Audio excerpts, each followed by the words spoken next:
Breaking news చూస్తున్నాం. తమిళనాడులో అత్యధిక స్థానాలు గెలుచుకొని ప్రభుత్వ ఏర్పాటు దిశగా అడుగులు వేస్తున్న టీవీకే పార్టీకి గవర్నర్ ఊహించని ట్విస్ట్ ఇచ్చారు.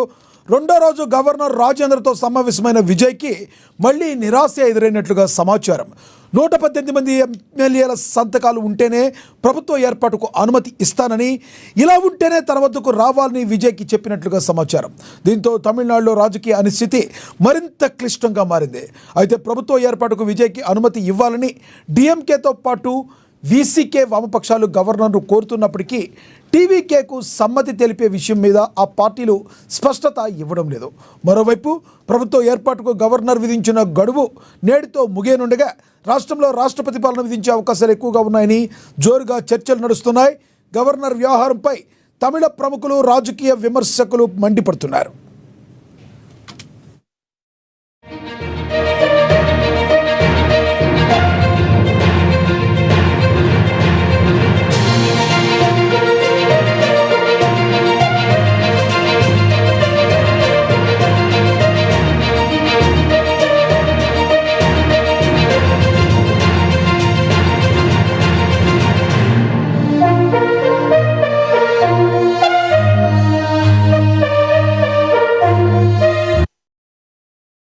తమిళనాడులో అత్యధిక స్థానాలు గెలుచుకుని ప్రభుత్వ ఏర్పాటు దిశగా అడుగులు వేస్తున్న టీవీకే పార్టీ గవర్నర్ ఊహించని ట్విస్ట్ ఇచ్చారు. రెండో రోజు గవర్నర్ రాజేంద్రతో సమావేశమైన విజయ్కి మళ్ళీ నిరాశ ఎదురైనట్టుగా సమాచారం. ఇక ఇదే విషయానికి సంబంధించి మరింత సమాచారాన్ని మా ప్రతినిధి అనిల్ అందిస్తారు. అనిల్, చెప్పండి, మీ దగ్గర ఉన్న తాజా సమాచారం ఏంటి? గంటకు ట్విస్టులు వస్తున్నట్టుగా తెలుస్తుంది కదా అసలు? ఎస్ లక్ష్మీనాగ్, మీరు అన్నట్టుగానే తమిళనాడులో గంటకు కాకుండా నిమిషానికి కూడా అక్కడ రాజకీయాలు మారుతున్నాయని చెప్పేసి మనం చెప్పుకోవచ్చు. ప్రస్తుత పరిణామాలు చూసుకుంటే అసలు రాజకీయాలంటే ఎలా ఉంటాయో మనకు తమిళనాడు రాజకీయాలు చూస్తే అర్థమైపోతుంది. అయితే ఏదైతే ఇటీవల వచ్చినటువంటి అసెంబ్లీ ఫలితాలు ఉన్నాయో తమిళనాడులో, ఈ రాజకీయ పరిణామాల అత్యంత ఉత్కంఠభరితంగా మారాయని చెప్పుకోవాలి. టీవీకే పార్టీ చీఫ్ విజయ్ ప్రభుత్వ ఏర్పాటుకు గట్టి ప్రయత్నాలు చేస్తున్నప్పటికీ కూడా గవర్నర్ రూపంలో నిన్న సాయంత్రం సమయంలో ప్రభుత్వాన్ని ఏర్పాటు చేయడని చెప్పేసి విజయ్ నిన్న ఒక లేఖ తీసుకుని వెళ్ళడం జరిగింది. నిన్న సాయంత్రం సమయంలో విజయ్కి ఇది అవ్వదు అని చెప్పేసి గవర్నర్ చెప్పడంతో ఆయన నిరాశతో బయటకు రావడం జరిగింది. ఈ రోజు ఉదయం కూడా మరొకసారి గవర్నర్ దగ్గరికి వెళ్ళాడు టీవీకే విజయ్. ప్రభుత్వాన్ని ఏర్పాటు చేయండి, మా సంఖ్యాబలం చూపించుకుంటాం, ప్రమాణ స్వీకారం తర్వాత అసెంబ్లీలో బల నిరూపణలో నేను తేల్చుకుంటా అని చెప్పేసి అన్నప్పటికీ కూడా గవర్నర్ మరొకసారి నిరాకరించినట్టుగా మనకు తెలుస్తా ఉంది. సో అక్కడ చూసుకుంటే 234 స్థానాలున్న అసెంబ్లీలో 118 మంది ఎమ్మెల్యేల మద్దతు ఉంటేనే ప్రభుత్వం అక్కడ ఏర్పాటు చేయడానికి అనుమతి ఇస్తామని చెప్పేసి గవర్నర్ అక్కడ కరాఖండిగా చెప్పినట్టుగైతే తెలుస్తా ఉంది. అయితే విజయ్ నేతృత్వంలో టీవీకే 108 స్థానాలు గెలుచుకుంది.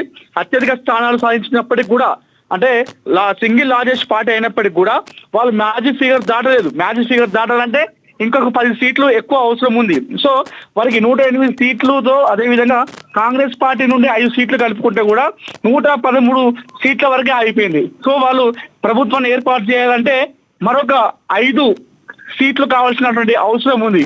అయితే ఈ నేపథ్యంలో అటు వామపక్షాల అనిల్, అసలు అతను ఎవరైతే విజయ్ ఉన్నారో టీవీకే పార్టీ అధ్యక్షుడు, ఎన్నికల్లో కూడా ఇన్ని కష్టాలు పడి ఉండడు.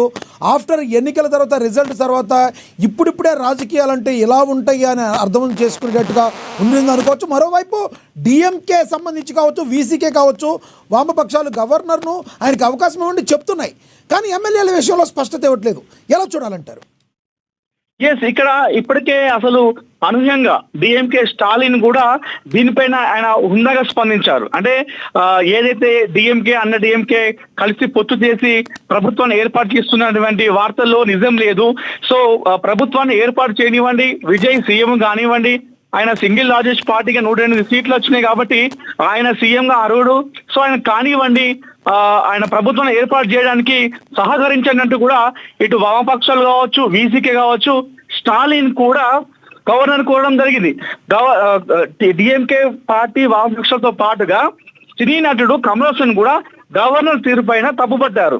సో ఆయన అంటే టీవీకే విజయ్ని ముఖ్యమంత్రి చేయకపోవడంలో ఇది గవర్నర్ ప్రజాభిప్రాయాన్ని అవమానించినట్టు అన్నట్టుగా ఆయన చాలా ఘాటు వ్యాఖ్యలు అయితే చేయడం జరిగింది లక్ష్మీనాథ్. సో ఏం జరగబోతుంది తమిళనాడులో అన్నట్టుగా ఇక్కడ చెప్తా ఉన్నారు. ఒక పక్క ఏదైతే ఆ ఏఐడిఎంకే అన్నా డిఎంకే ఉందో ఇదిగో గ్రూపులు వచ్చేస్తున్నాయి, దానిలో 25 మంది ఎమ్మెల్యేలు 35 మంది ఎమ్మెల్యేలు చీలిక ద్వారా అదిగో ఆయన గూటికి వెళ్ళిపోతున్నారు, టీవీకే గూటికి అన్నారు, అదిగో అన్నారు, ఇదిగో అన్నారు, అదేమైనా ఉందా అసలు ఏమీ లేదు లక్ష్మణ. నిన్న అంతా కూడా అది కల్పితమైన వార్తలుగా మనం కొట్టిపారేయచ్చు.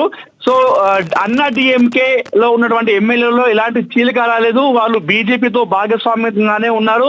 సో మేము అన్నా డిఎంకే నుండి ఎట్టి పరిస్థితుల్లో మేము టీవీకే పార్టీ విజయ్కి ప్రభుత్వాన్ని ఏర్పాటు చేయడానికి సహకరించాము. మీ 47 మంది ఎమ్మెల్యేలను కూడా అన్నా డిఎంకే పార్టీతోనే ఉంటాము, ఏ పార్టీతో మాకు పొత్తు అవసరం లేదు, ఏ పార్టీని ప్రభుత్వానికి ఎక్కించడానికి మీకు సహకరించమంటూ కూడా అన్నా డిఎంకే కొట్టిపారడం జరిగింది. అయితే ఈ నేపథ్యంలో చాలా మంది అటు సినీ నటులు కావచ్చు, రాజకీయ విశ్లేషకులు కావచ్చు, అందరూ కూడా గవర్నర్ తీరు తప్పుపడుతున్నారు. సో డిఎంకే స్టాలిన్ కూడా బయటికి రావడం జరిగింది అనూహ్యంగా. సో డిఎంకే స్టాలిన్ బయటికి రాడేమో, దీనిపైన స్పందించడేమో అనుకున్నాం. ఇక్కడే అనిల్ ఎలా చూడొచ్చు, డిఎంకే వచ్చారు, స్టాలిన్ బయటకు వచ్చారు, పాపం అయ్యో పాపం ప్రభుత్వాన్ని ఫామ్ చేయని అంటున్నారు, కానీ వాళ్ళేదో సపోర్ట్ చేస్తామో 4-5 ఎమ్మెల్యేలనే మాటనైతే ఆయన చెప్పట్లేదు. అంటే నెపం మొత్తం గవర్నర్ మీదకో లేదంటే అన్నా డిఎంకే మీదో నెట్టి వేసే ప్రయత్నం చేస్తున్నట్లుగా మీకు అనిపించట్లేదా? ఎస్, అంటే ఇక్కడ డిఎంకే స్టాలిన్ అదేవిధంగా ఆయనతో ఎవరైతే భాగస్వామి ఉన్నారో మిత్రపక్షాలు, వీసీకే కావచ్చు, వామపక్షాలు కావచ్చు, ఈ అన్ని కూడా పార్టీలు కూడా బయటకు వచ్చి తన పార్టీని అధికారాన్ని చేపట్టడానికి సహకరించండి అని చెప్పేసి అంటున్నారు. కానీ మరి మేము మా దగ్గర ఉన్నటువంటి ఎమ్మెల్యేలు మా వామపక్షాలు సపోర్ట్ చేస్తాయి, మరి మేము కూడా విజయ్కి అధికారం చేపట్టడం, మా ఎమ్మెల్యేల సంఖ్యాబలం ఇస్తామని చెప్పేసి ఎక్కడ కూడా మాట్లాడలేదు. మీరు అన్నట్టుగానే అక్కడ అదే జరుగుతా ఉంది. సో మొత్తం కూడా అటు గవర్నర్ పైన నెట్టి వేసేటువంటి ప్రయత్నం చేస్తా ఉన్నారు.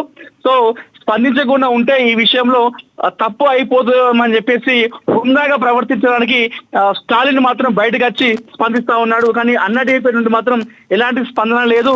దీనిపైన కేవలం మేము మాత్రం ఎలాంటి సపోర్ట్ అయితే చేయము ఆ పార్టీకి అన్నట్టుగైతే తెలుస్తా ఉంది లక్ష్మీనాథ్.